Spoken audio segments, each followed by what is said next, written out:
Hello বন্ধুরা, career space YouTube চ্যানেলে আপনাদের সকলকে স্বাগত জানাই। আশা করি আপনারা সবাই ভালো আছেন। আজকে এই মুহূর্তে শিক্ষক নিয়োগ সংক্রান্ত যে সবচেয়ে গুরুত্বপূর্ণ আপডেট উঠে এসেছে, বিস্তারিত সেই সম্পর্কে আলোচনা করব। তাই ভিডিওটি অবশ্যই শেষ পর্যন্ত দেখবেন নিয়োগ সংক্রান্ত অনেক নতুন নতুন আপডেট পাওয়ার জন্য।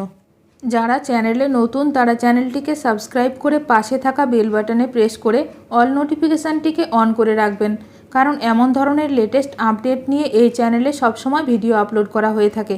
রাজ্যে শিক্ষক নিয়োগ নিয়ে বড় মন্তব্য করলেন রাজ্যের শিক্ষামন্ত্রী ব্রাত্য বসু। ফের শিক্ষক নিয়োগ করার কথা জানালেন রাজ্যের মুখ্যমন্ত্রী মমতা বন্দ্যোপাধ্যায়। লোকসভা ভোটের পরেই প্রাথমিকে শিক্ষক নিয়োগ হবে বলে জানালেন শিক্ষামন্ত্রী। শনিবার বহরমপুরে কথা জানালেন শিক্ষামন্ত্রী ব্রাত্য বসু। বহরমপুর স্টেডিয়ামে পশ্চিমবঙ্গ প্রাথমিক শিক্ষা পর্ষদের উদ্যোগে ৩৯তম রাজ্য বার্ষিক ক্রীড়া উৎসবের উদ্বোধন করেন শিক্ষামন্ত্রী।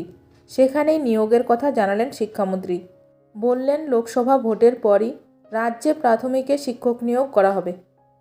নিয়োগ সম্পর্কে ব্রাত্য বসু বলেন, চাপের মধ্যেও মাথা ঠান্ডা রেখে আমরা দুটি বছরে টেট নিয়েছি, 2022 ও 2023 সালের। ইতিমধ্যেই 10,000 শিক্ষক নিয়োগ করা হয়েছে। অতি স্বচ্ছতার সঙ্গে এই নিয়োগ হয়েছে। লোকসভা ভোটের পর দ্বিতীয় দফায় আবারও শিক্ষক নিয়োগ করা হবে। মনে রাখতে হবে, এসব নিয়োগ মুখ্যমন্ত্রী মমতা ব্যানার্জির সময়ে মুখ্যমন্ত্রীর নেতৃত্বেই হয়েছে। আমরা সব সময়ই স্বচ্ছতার সঙ্গে কাজ করি, ভবিষ্যতেও সেভাবে কাজ করে যাব। এই যে আমরা স্কুলের পড়ুয়াদের মিড ডে মিল দিই, সারা দেশে বাংলা প্রথম স্থানে।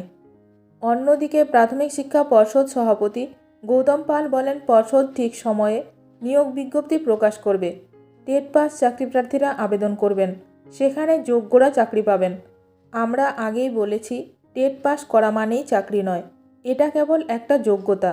তাছাড়া টেট পাস করলেই যে সাথে সাথে ইন্টারভিউয়ে ডাকতে হবে এমন কোনো কথা নেই। কিন্তু আমরা কিন্তু টেট পাসের সার্টিফিকেট বলে দিয়েছি, এটা কিন্তু চাকরি পাওয়ার কোনো গ্যারেন্টি নয়। নিয়ম মেনে নিয়োগ হবে। শিক্ষক নিয়োগ সংক্রান্ত যে কোনো আপডেট সবার প্রথমে পেতে এখনই আমার চ্যানেলটি সাবস্ক্রাইব করে রাখুন।